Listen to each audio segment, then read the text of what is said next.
generations can remember all the programs that you have and how that has helped them. So it's carrying on a legacy of that to their own children that they want to have. So that's something that they can go to and they know it's a known source. These other sources, the parents really don't know, and then they have to do their own research and try and figure out. But with yours, they don't have to do that because they know that it's already good material and something that they can rely on and that they can trust.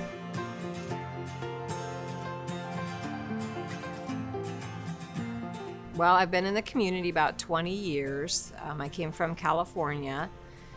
And when I came to this community, I started out as a paralegal and then became a certified paralegal and doing patent work for Zimmer, which was a legacy Zimmer at that time. And from there, that was always kind of a means to support my degree. So I was trying to get my MBA at the same time.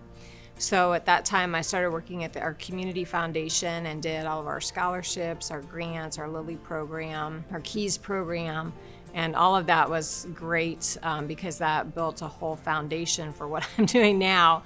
Then after that, I started working at Grace College and then then did a Career Institute, which is what, helped connect me with WNIT, and that was to help students get internships and jobs. And once you get the job, how to stay on the job, all that deportment.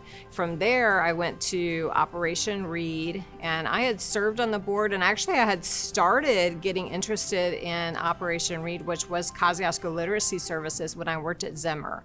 I wanted to help and do volunteer work, and so I was tutoring a student at that time.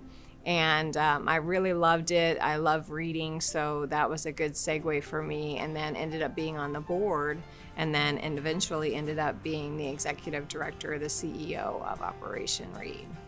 With both of our missions, we want to promote literacy. That's always been a big focus of WNIT, is to promote literacy. That's our main focus as well, and to educate learners and lifelong learners. So, you guys do from birth to 99 as well, and that's what we do, birth to 99. So all of those different generations and helping educate them and continue learning and realize that that's really important to continue to do that. Both of our goals ultimately is to create better educational outcomes. So it's a great match and mission. I'm always asking people, what is your favorite program? What programs have you watched recently? Or tell someone, hey, they're having this Van Gogh program, you should really see it. It's going to be a great program. But to me, again, it is so critical to keep our minds active. And you guys do a great job of providing programs that really don't just feed you information, but make you think for yourself too. And I think that that's very, very important. So engaging the mind and keeping it active. And I will also add some vegetables to this, and we'll let this cook a little longer. I have, this is another thing they did. They've often added things like zucchini, so I've got some zucchini. My favorite all time is Dinner and a Book. Of course, Operation Read, Dinner and a Book.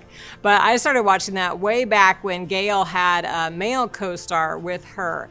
And I just was so intrigued by the program. I loved it.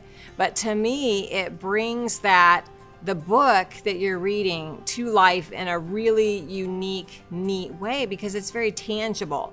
When you're reading a book, you conjure up these images and these smells that the author does a great job of really putting you in time and place.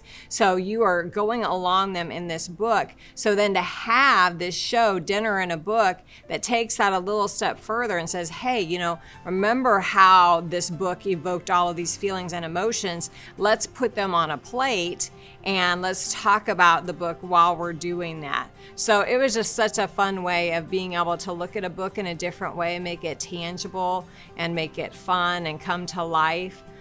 So I love that. PBS Michiana WNIT is a vital resource for us, our children, and everyone in this community. Help preserve everything that PBS Michiana does and provides for entertainment, education, and inspiration. Please consider becoming a member today.